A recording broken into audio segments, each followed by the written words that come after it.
Welcome to our sixth annual Black Blockchain Summit. And we've been blessed to have an amazing champion of our industry, someone who's been very supportive of the summit and all what we say is culture. He's done so much to make sure we've been able to expand this industry in a way that includes all of us in a way that's very powerful and meaningful. And always on the go. We kind of caught him in the move between here and there. I just want to welcome our incredible brother, our amazing champion, Cameron Winklevoss. Welcome to Black Blockchain Summit again. Thank you. Thanks for having me. Well, good. I know you got a lot going on. You've been here before, so a lot of our folks already know you, but it'd be great to get that origin story, just to kind of tell us, how did you get caught up in the Bitcoin, rabbit hole and how and what inspired you through that. And like I told you before, that what you did in college, a lot of our listeners, again, are in that age, give them those words that may inspire them where they are right now, not to wait. Yes. Sure. Happy to start in college. So in college, myself, my twin brother, Tyler, and Divya Narendra, the three of us tried to start a social network. It didn't work out as planned, and you can catch some of that in the movie The Social Network, which came out, I think, in 2010. So going back a little while now, and basically built a precursor to what later became Facebook, or is Meta today. So we were really into social networking, and then, but during college, we were athletes, and we rode on the rowing team, and decided to continue that after college. Rowed in the Beijing Olympics, and then retired in around 2012 from sport. And we're looking to do the next thing, find the next thing. And we started thinking, instead of founding, maybe we'll try investing for a little bit, meet entrepreneurs, learn, try and find lots of cool companies. And shortly after sort of setting down that path, we found Bitcoin, and we actually found it in Ibiza, of all places. We were on vacation in the summer of 2012, and we were recognized by a guy from Brooklyn. And he said, have you guys ever heard about virtual currency? And we're like, no, we haven't. Let's tell me more. Let's hear about it. So we connected, DM through Twitter, and connected stateside, and just started reading up on Bitcoin, and we're blown away. And the first thing that struck us was that money was built, it predates the internet, and it doesn't move like email. And it should, because at the end of the day, money is just information. And if you want to get cash, if you want to send a wire, let's say from New York to London, and it's Friday at 5 p.m., it's faster to board a plane at JFK with a bag of cash than it is to send a wire, which will land on Monday if you got all the instructions right and the bank information, and it's not rejected, or there isn't a bank holiday, in which case it might land on Tuesday or Wednesday. And so it's way quicker to just actually get money, cash, hardware, and jump on a plane and fly across the Atlantic. And we found Bitcoin going almost a decade ago, and not much has changed, which is pretty shocking.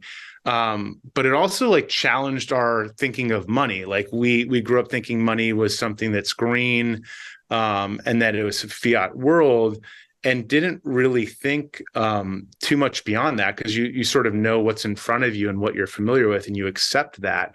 But really, fiat money, it predates the internet, and why doesn't money move like information on the internet? So fast forward, a couple years into our journey, we started investing in Bitcoin pretty early. And then started Gemini, because we wanted to build regulated on-ramps to allow people to engage and get, basically onboard into crypto.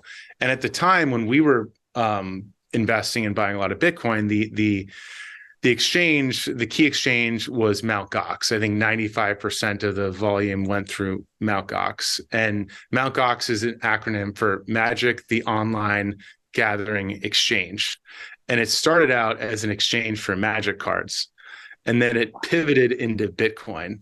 And so here we are in 2012, wiring money over into this exchange that's based in Japan, run by two Frenchmen, and never met them. And we're just buying Bitcoin on this exchange.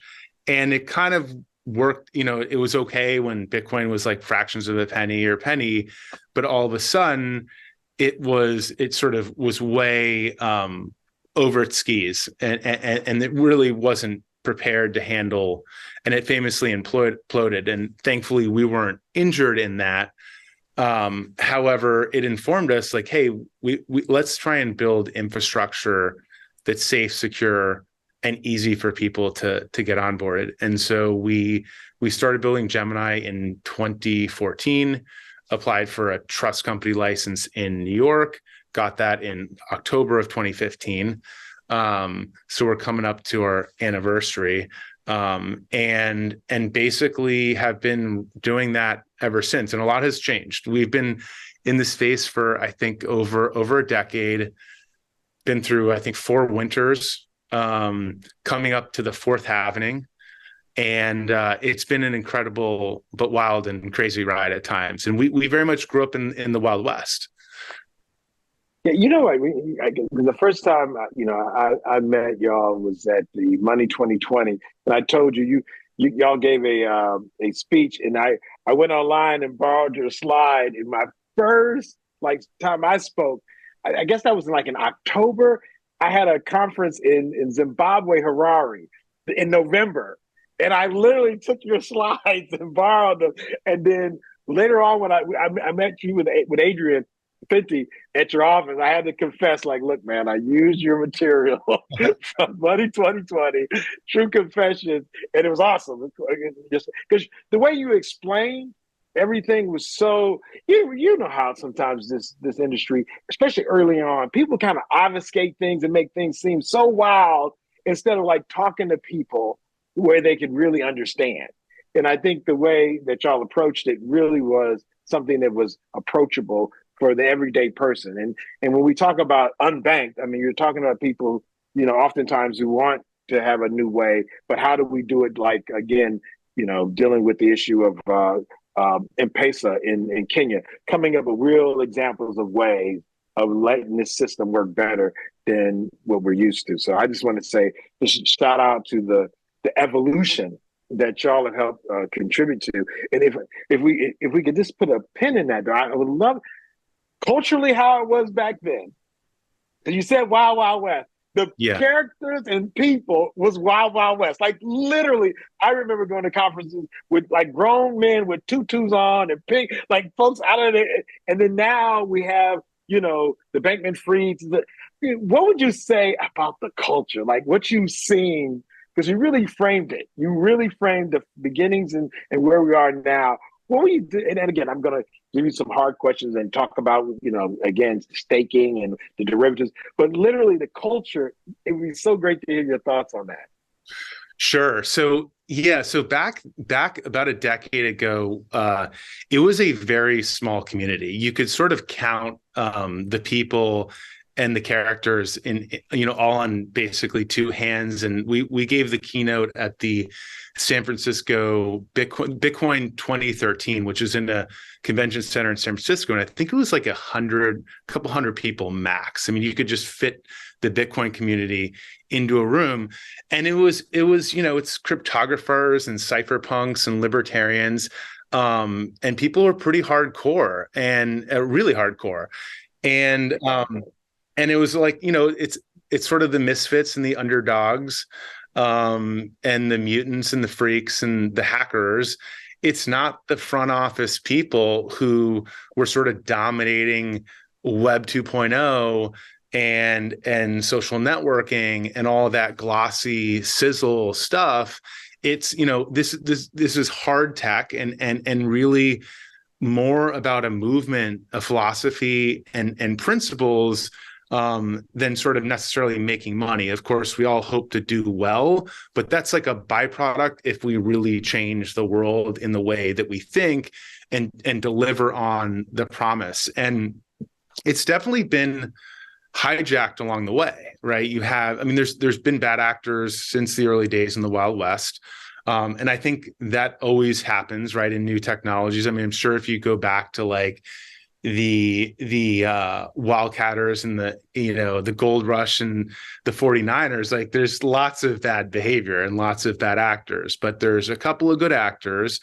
And, people will build very lasting businesses like Wells Fargo, which was a stagecoach company that I think provided security. So if you stored your gold and transported it with Wells Fargo, you probably didn't get robbed or taken advantage of. And so there is very like lasting businesses that come out of that Wild West, but it's a Wild West. But I do like miss like some of the personalities who are still very much there, but like have at times gotten overshadowed by folks like your SPFs that really perpetrated a horrible fraud. But the thing is, it's sort of a little bit on the industry in one way, because if you listen, I listened to a few of his podcasts, and he just got into the space to make money, to do a trade. And it's like, if that's your only mission and your only purpose and there's nothing more behind it. So he actually kind of said it was all out there in the open in one way, right? His mission, he was not mission oriented the way that a lot of the OGs and the early Bitcoiners were. And I think the industry has largely moved past it. That's just a moment. And it's not a crypto problem, just to be clear. It's just a fraud problem. You look at financial services, like that's been there from the beginning, and it will be, it's just a fact of life, right? There's just bad actors. But I think going back to the good, I mean, there's still a lot of OGs in the space building who are building for the long game. And I think we're getting back to our roots, right? The winter is when you wash out the tourists and it's all locals. And so while the winter is painful, I really like the fact that I know that like the people who are here are like, they're building for the right reasons. They're building because they have to be here, because they can't do anything else. And that's a great, thing to reset. When you're in a bull run and it's a zero interest rate environment, everybody's a genius and everybody's happy. And that's just not reality, right? What we're trying to do, it's hard stuff. And the other thing that also, the last thing I'll say on that is the regulatory cloud and hangover wasn't there. It was starting to develop. Like we all understood that we'd have to work with regulatory stakeholders, and like Gemini was built on that premise, right? Ask permission, not forgiveness. Go knock, go in the front door, and help shape thoughtful regulation. And that will create. But y'all was really those guys. So I remember when Charlie Shrim went to prison. Like there's some real stuff that was going on back in the day. And y'all were the straight laced. Again, y'all was that money 2020 when the Bitcoin, I don't know, that's real. Like literally to see, like that's what I'm trying to say. It's a very, y'all juxtaposition in the space. It's almost like it's evolved. Like, I'm not going to say, again, I think there was a part of what y'all were seeing that was visionary. Of course, to be that early is visionary. But I think some of your approaches were visionary. And some of us who were I'm an extremist, we didn't appreciate it as much until we got a little further down. Like we need Gemini, we need folks putting the I's over the actual I and the T crossed properly.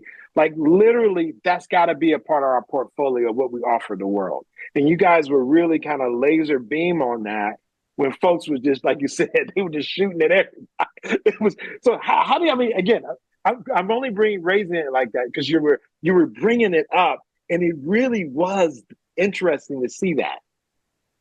Yeah, I mean, so I think that the challenge right now is we've been building for the past 10 years, and we actually find ourselves under attack in our home country. and the regulatory hostility we're feeling, it's in one way, it's actually predictable, because at the Bitcoin 2013 conference, my keynote, I actually built it around this Gandhi quote, which goes like this: first they ignore you, then they laugh at you, then they fight you, then you win. And so we are very much in the fight phase. In 2013, we were in between, I think, the ignore and laugh. People completely dismissed Bitcoin. It was a joke, ha ha ha. And now the fight phase is on, and so in some ways it was always going to happen. It still doesn't change the fact that it's deeply disappointing that the U.S. Is really not about innovation right now, and everything happening in the U.S. is political. It's not about the consumer. It's not about innovation, and has nothing to do with investors or investor protection. It's purely political, scoring points, advancing careers, and empire building of regulatory turf, and that's just disappointing on any level, right? You don't always, you don't expect that to be in the US. You think that, hey, like, the mandate of these agencies like the SEC is to protect consumers and capital formation.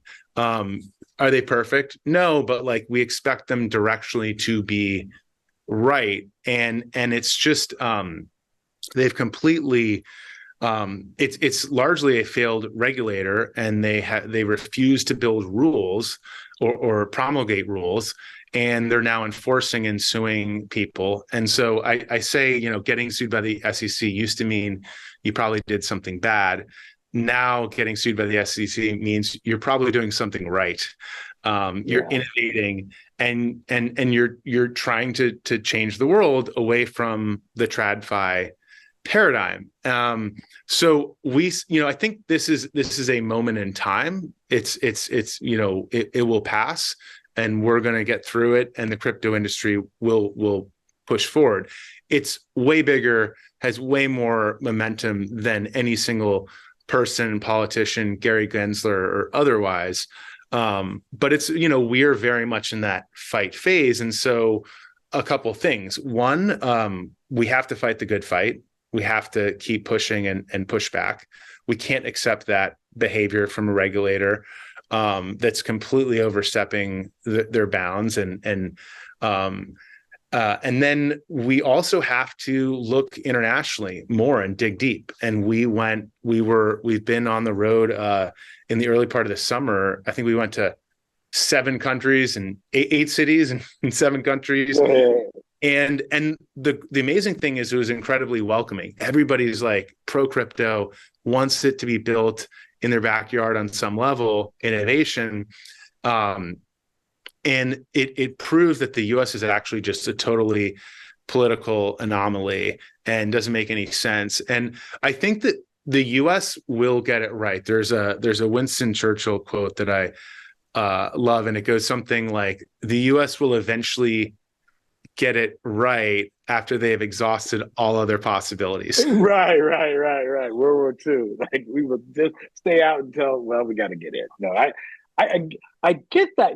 How do you just suppose? Remember when China shut their doors? I mean, we've seen a lot of regulatory constructs like change and do drastic things. I think with the US, it just seems as if, we wanted to know what the rules were. Like, just be clear, the Howey test. There's a whole bunch of things that when we were in the altcoin phase, like, we've been through all, like you said, all these different phases. I think it seems as if they want the bigger banks, well-established institutions, to take control of this space. Even when we start talking about the regulatory construct, when we did a remittance platform back in 2017 from Zimbabwe to the United States, we got a Reserve Bank license, explicitly use Bitcoin to remit cash to Zimbabwe. Now, again, smaller country, definitely easier regime to work with contextually. But again, they saw the fact that the fees were so high. If we could actually pay them more than the Western Union and the MoneyGram to do the transactions, and then at the same time lower the overall fees for the customer. So it just made sense financially.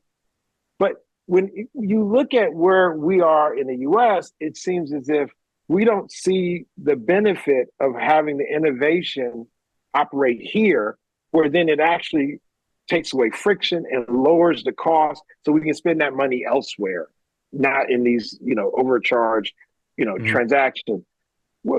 Where do you see us losing our way in that? But it sounds like, and praise God, I think y'all both, you always been optimistic. Like even when y'all go hard, y'all definitely leave with a sweet taste. Y'all don't leave on the bitter. Y'all leave on like, and look, what we're gonna do? We're gonna take that hill. Like, okay, I don't know if I'm gonna take that. Okay, we're going. So my point is, when you see our country, United States, because the global environment, how do you see and like what do you think that's driving that?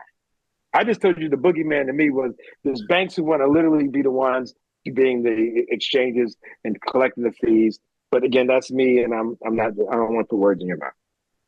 Yeah, it's an interesting question, right? Where does it go? And I agree that you have. I mean, one of the things that makes our country quite unique is we have thousands of banks and a lot of community banks and banks all over the country. Whereas if you look at a lot of other countries, it's actually a few large banks. The banking system is very consolidated and centralized. And I think that obviously there's pros and cons to both approaches. But what I like about the U.S. approach is that a community bank will take a risk on a certain customer or a certain business that a JP Morgan will not. And that's important to give access to people. And I think that's a really big benefit and amazing thing that we have in our system. If you look at the cannabis industry, for example, like it's still a tier one drug. And so it's very hard to get banking. So these people who are operating in legal businesses, doing things by the law in their state can't get, or it's very hard to get a banking relationship. Whereas if there's a more progressive or innovative bank willing to take that risk, if it's even a risk, right? Again, these are legal businesses. It's just deemed, Right. high risk. The Fed they label something as high risk, they put the hit on the industry. And then anytime a bank wants to touch that industry, they say, oh, well, let's like audit you and let's look at your books and records and maybe we'll come pay you a visit more regularly. Wink, wink, nod, nod. And they call up the phone. It's all in the back, the back room. And they lean on these banks. And so they basically starve these industries for oxygen. And the same thing is happening in crypto. And so I think it's really important that we have it effectively, not decentralized, but distributed and lots of different banking options so that people have access, because it's all about access. That's a No, you're huge. right. No, you're right. You remember, like even if you had crypto in your name, like you're not gonna get a bank account. Like I still remember we had like multiple. I had a fraternity brother. I had a college roommate. Like we had to have like three, and we went from being called Bitch Mari, BIT, to Bill Mari.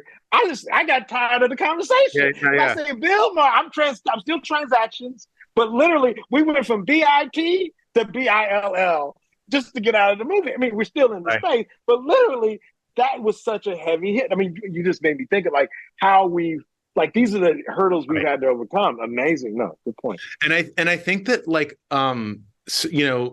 Gensler clearly wants to bend crypto into traditional finance.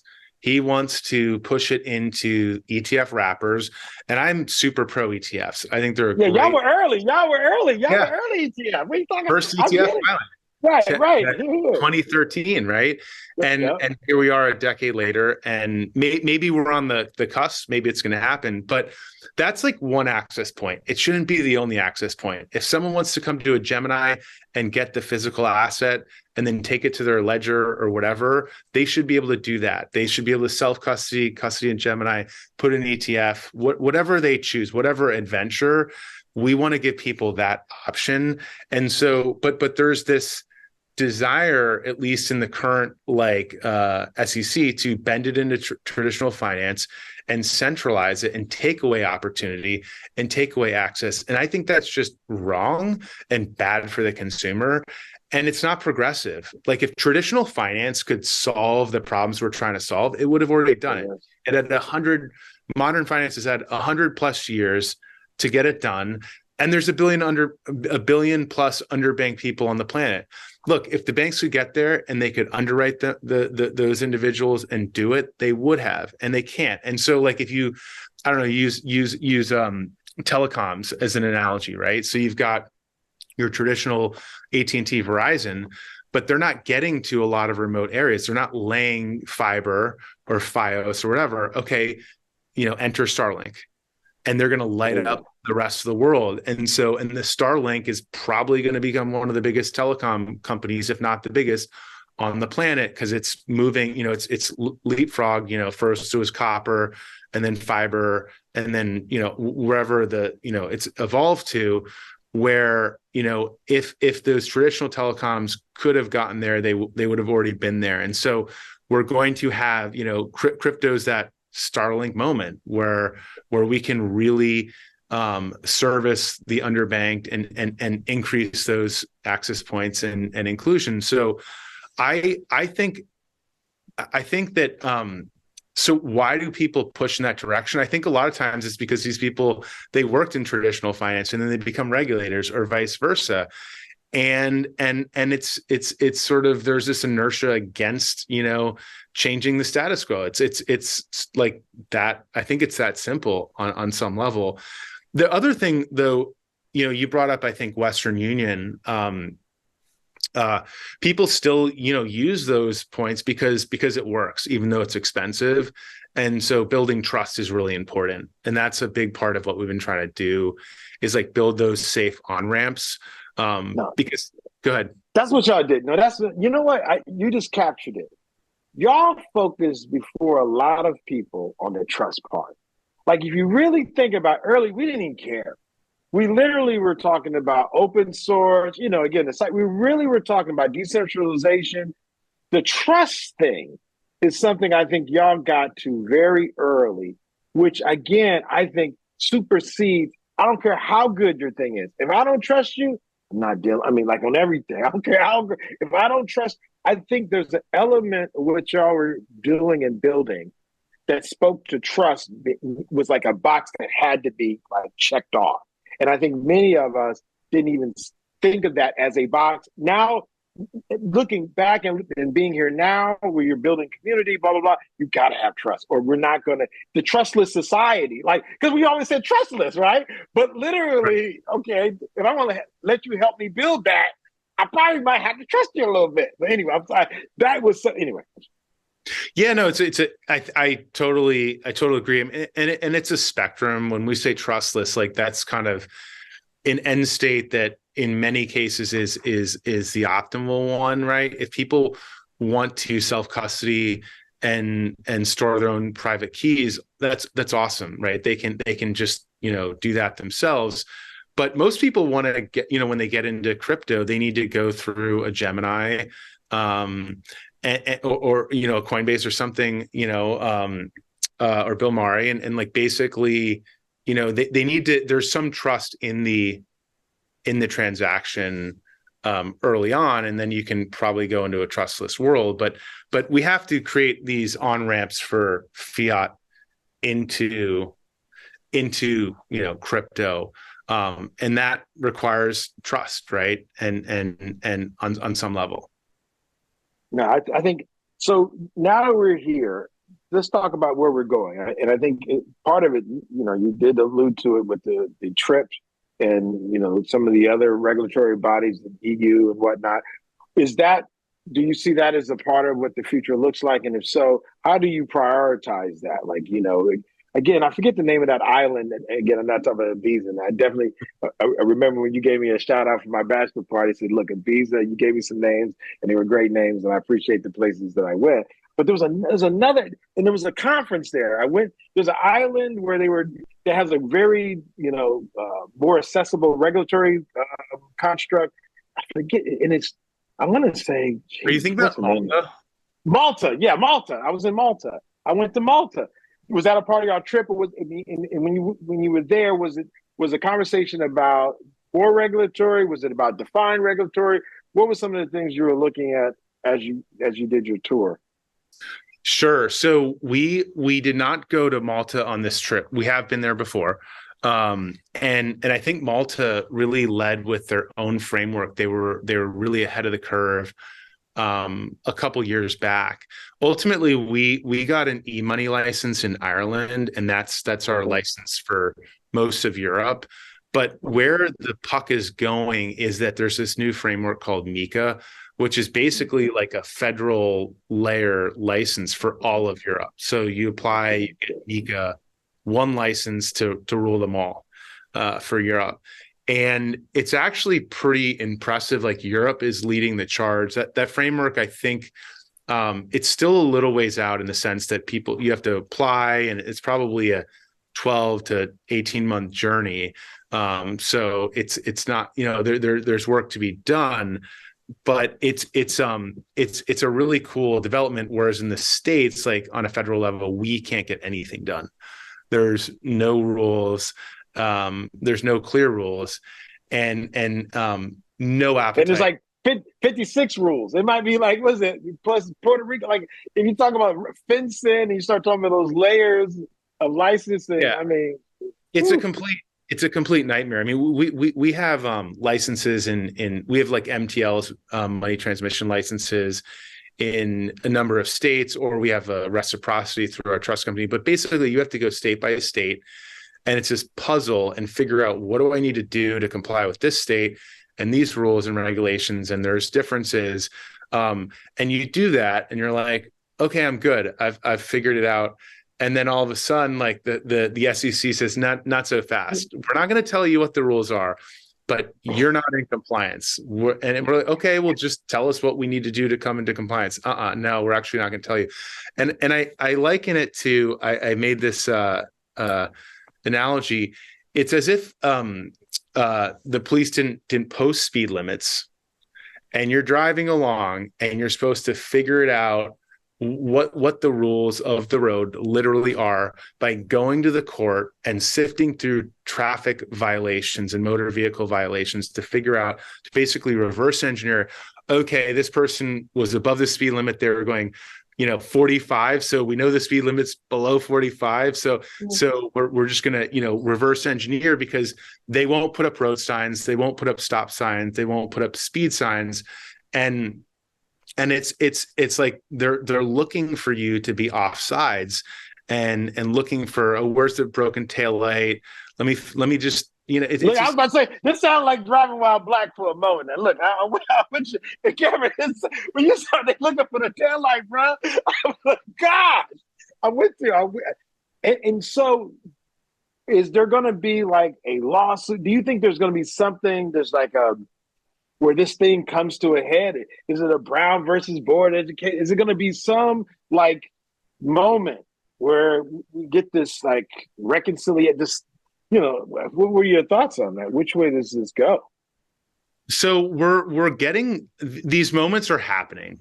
They're definitely happening. And so basically, the Ripple ruling with Judge Torres came down, I think, about a month ago. It's pretty fresh, and that was a big blow to the SEC, saying everything's a security.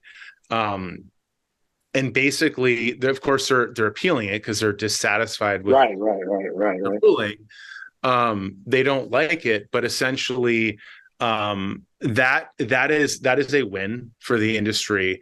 The grayscale win on the ETF, that's also a win. And I think, like, the SEC is losing these big cases, and so it's the beginning of the end for them, or this regulation through enforcement strategy. And so I think it becomes harder and harder for them to bring these cases that are clearly an overreach and a stretch, and not really in the interest of anybody. They're just mean-spirited attacks on the industry. And so the challenge, though, is these cases are years in the making. They're incredibly expensive to defend, and they're really they're just wasteful, and it would be way quicker.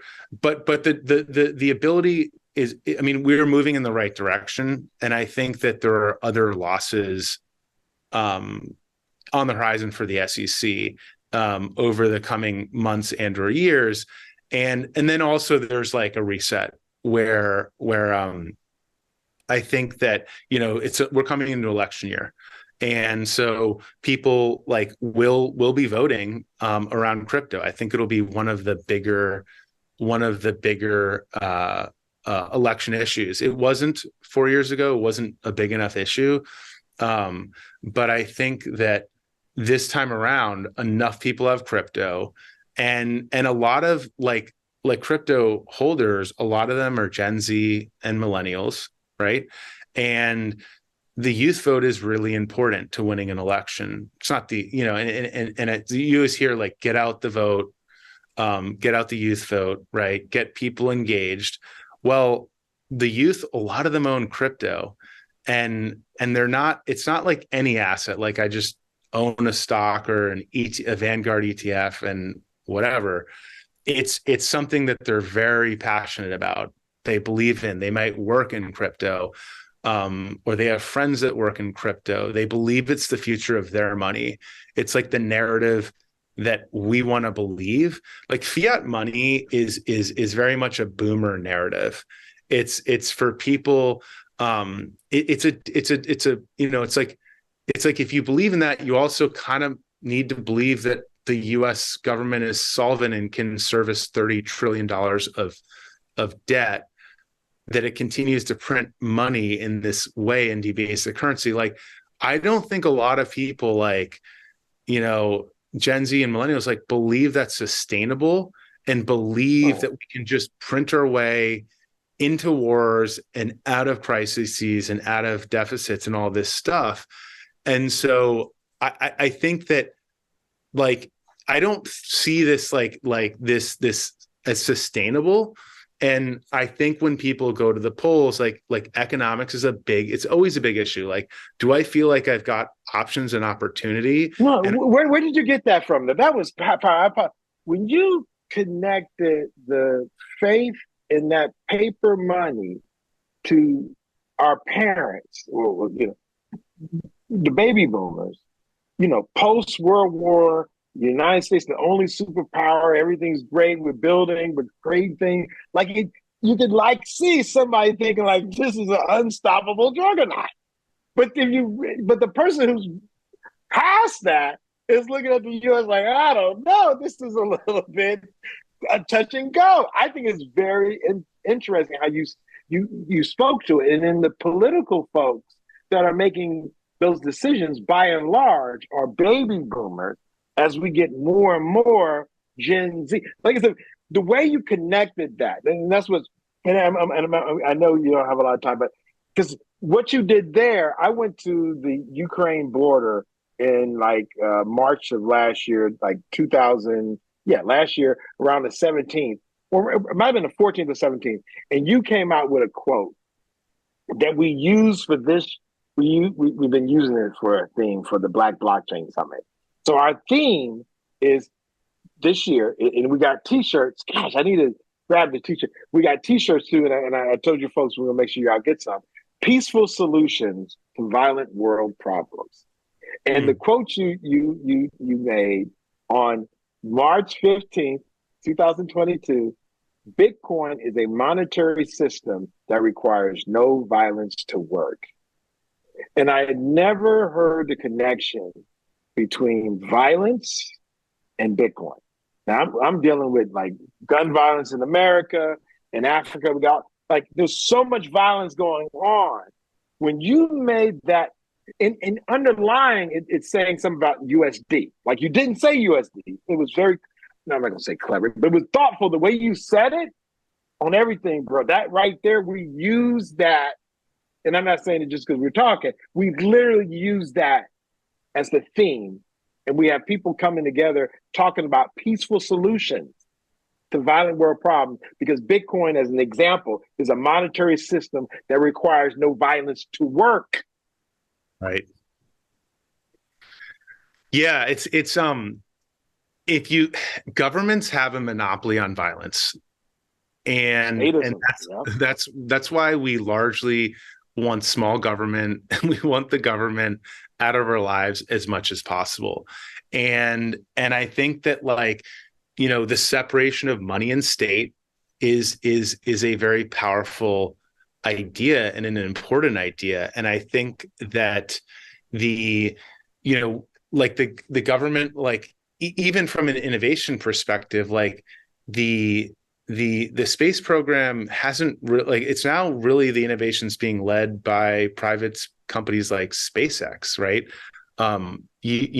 Why shouldn't we be able to privately innovate on money? And I think that, like, crypto, perhaps why it's so dangerous is the people who own and work in crypto, they're there by choice. We volunteer to work in this space. We're not coerced or forced. We're forced to use US dollars. We're forced to pay our taxes in US dollars. And if you don't, well, the government will come and, do its thing and force you by means of violence if necessary. And so, wow, like a monetary system that people, like, aren't pushed into. And that's the fact that we are where we are at this stage in the journey is pretty wild, given that it's totally organic and it's totally peaceful and it's totally nonviolent, and there's nothing forcing you and I to be here. We can leave tomorrow and go do something else, right? Um, and I think that the the money printing basically allows us to just wage war, right? Right. That's like why, Nixon, we left the gold standard, because you needed to finance Vietnam. Um, and so when you look at the history of fiat money and the motivations and the deficit and all the crazy spending, going back to, I guess, the initial point, I don't believe that like our generations, like the younger generations, believe in this. Like they don't like, if you were an alien looking down, you'd be like, this doesn't make any sense. This is crazy. This is not sustainable. The math alone, the interest, it's unsustainable. Um, so yeah, I think like what is it? The emperor has no clothes. Like it's going to um, fall apart unless we pull in that spending and change things in a big way. And I think crypto, it's not, I think, an either or. It's like they work together, and I think crypto and Bitcoin in particular keeps fiat honest. Yeah, I think you say it's not either or. I think it goes back. There's a level, I think, diplomacy that you use that's very helpful for our industry. But as in someone who's an extremist, we talk about replacing. And again, I know you didn't say this, but we think, like you said, this is unnatural, unsustainable. The question is, what are we going to put to replace it? And will that be based on more justice? Will that have something better for it? It might need to be replaced. It might need to have a natural demise because of these things. And instead of trying to like keeping pumping energy and Botox, getting this thing, look, God bless you. It's been a good trip, but now we have something without using violence. Like again, the power of your point. I don't think we're going to out violence the USD. We do have to come up with peaceful solutions that are so demonstratively better, which is what we've been doing, and it's kept us in it and engaged. And again, not one shot fired by us. Now they just might shoot. Not beyond the system to do the cuckoo bird stuff, but it's unsustainable. I think what you're talking about is a way that we all can participate and don't have to look at each other in a way that has that. We still can be aggressive, but not. Again, we can be peaceful. So, look, we could talk. I want you to end with because you crushed it like this. The way you're intertwining, and this is not what happens. Again, I'm a product of public schools, right? So when I say that, we always make a joke like, if I mess up something, I say, it was public school. But my point is, sometimes folks in the tech space don't have a rigorous understanding of some of these other spaces that you know quite well. Like even when you're alluding to, I've heard you allude to Theodore Roosevelt, like you'll allude to different, because there's a context I think that you really have clarity on. And even part of the Black Blockchain Summit, we invite folks from the social sciences, like the economists, sociologists, practitioners, lawyers, farmers. And then on the other side, we have people who are applied scientists, because we do it out of the School of Engineering at Howard, where we literally have folks who are developers, computer science, electrical engineers. And we really say we're studying these real problems, getting those best and brights of the social scientist folks, and are coming up with real scalable solutions from the applied science part, and giving them the opportunity to engage on topics using blockchain as the example, as the focus, but we're really doing something better, preferably getting those brains that kind of come together, leaving off better. Like we have some very amazing activists, but they use a lot of antiquated approaches. And when you say blockchain, they kind of like, hell no, they'll say things like they'll just be against it because they don't know. But literally, that dollar in your pocket is more violent than Bitcoin. So, I mean, don't be against, like, let's talk about that. And let's talk about green. Like, it takes more to cut down trees and dig copper out of the ground than, email or some data that's been put in blocks that are chained together. So, literally, your approach to it, I think is, and it wasn't until just now, that's what we try to synthesize with our conference. And we use some models from like MIT's conference, but we don't do like, our ticket prices are always like $100. All students are always free, thanks to sponsorships like Gemini. Like literally, and we've never turned somebody away at the door who couldn't afford to come in. It would be almost like we're talking unbanked and somebody tries to come in. No, you can't come in. I mean, this is bizarre. So it's literally pulling those two pieces together that I think does provide us a way to move beyond the current unsustainable system. But one last Gemini, thread. Come on, give us that last. I mean, it don't have to be like Coach Prime, but give us that last big hoorah. Woo, woo, woo. What you got? What you got, Kevin? What you got? Pressure's on. Yeah. So I think that you said it well. There's so many different disciplines intertwined with crypto. It's not just the future of money or personal finance, but it's also like personal freedom and giving people choice and independence and opportunity to choose the money and the way they want to build their financial life, or even in art. Look at NFTs, right? You can create all these digital assets, and that's just beginning. So I think that there's so many facets, and I think it's why it's like so interesting and intellectually exciting to like work in this space, build in this space. And there's a real opportunity to actually change the world, which I don't think is true for necessarily every technology, and do some do some real good. So that I think sort of continues to draw me in 10 years. I mean, it's hard to believe that it's been a decade, but if you go back to the framers of the Constitution and the things that all the founding fathers were talking about, it's like the same stuff, right? Like, and I think the right to bear money is like should be a universal right, and we should have the right to have those options. And if you look at like the Constitution and that code, it's super powerful. And like crypto is just building like these codes of like permissionless, trustless, and just more opportunity and freedom that's nonviolent. The code speaks for itself. It's super transparent. I mean, everything that all the good things that we believe in, I think, are represented in this movement, and it brings that to money and other facets of our life. So I think that it's still really early. That's the one thing I would also say is like it's super early.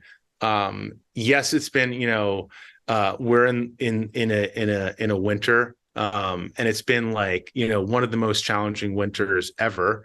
But we are also coming up against the halving, where the Bitcoin block reward will cut in half. I think in April of May, that's where it's estimated, of 24.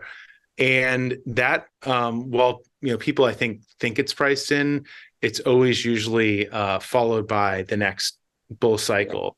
And I think that crypto's for anybody. Like if you're trying to figure out like what your career move is, you're about to graduate college, like start hacking around and figure it out.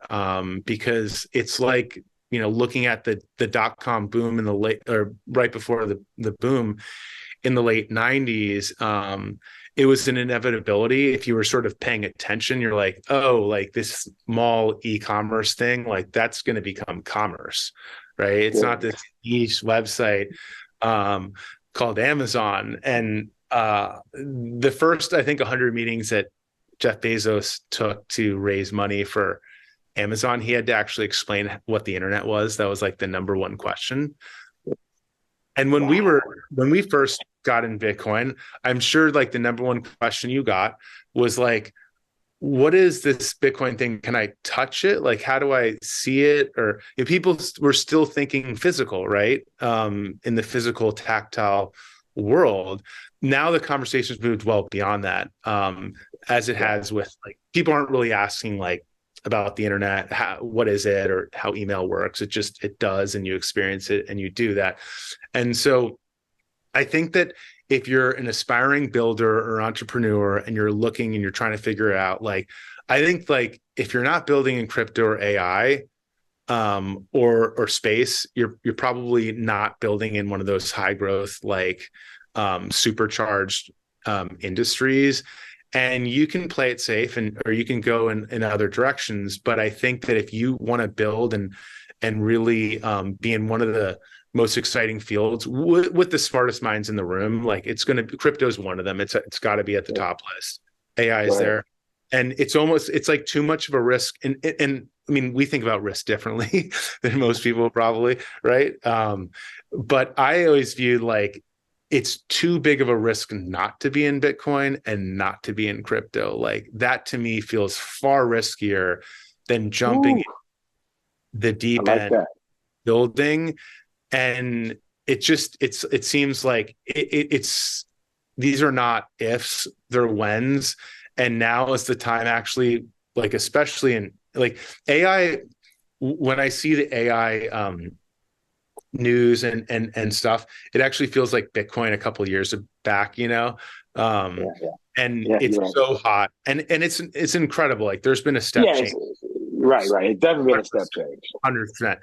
But building, like, people build some of the best startups and the best funds in the crisis, in the backdrop of the crises or the winters. Like those are the times when the builders build, and you see some of the greatest like companies and technologies build. So I would not get scared away by the FUD or what you might read. Like get on the ground, go to meetups, go to conferences, go to summits, and do like learn about it, meet people. And I think I couldn't recommend it more enough. Like it's been the most crazy, exciting journey. I mean, it's a roller coaster, but it's been a lot of fun. So, all right, well, you know what? Because you kind of gave us a little teaser. What do y'all got planned for your 10-year anniversary? Or have y'all started talking about it? Yeah, so I think that happens, I guess, in 2020.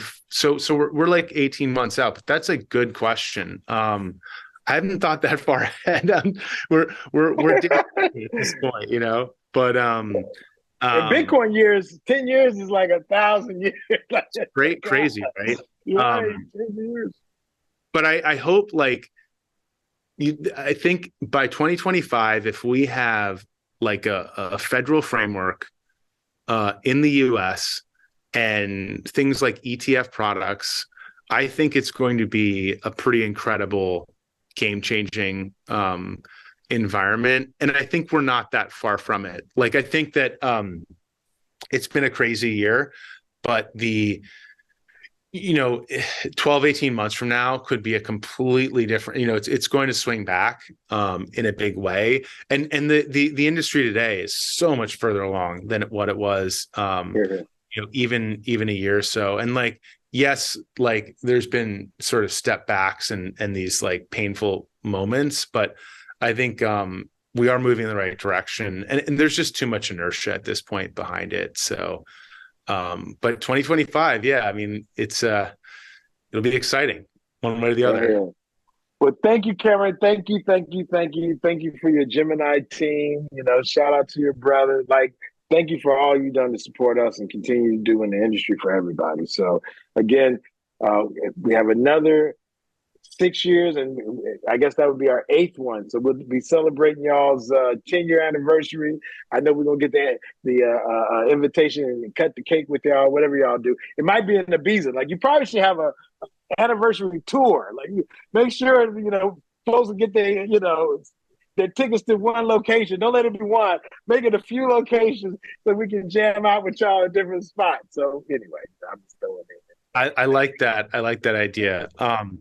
Well, thanks so much for having me, and I look forward to coming back and keeping the conversation going. And I always love when you DM and you're like, "Hey, I like that idea, like that on the nonviolent one." Like I love um, that kind of like sharing those thoughts and stuff like that. So it's always Oh, good. thank you, bro.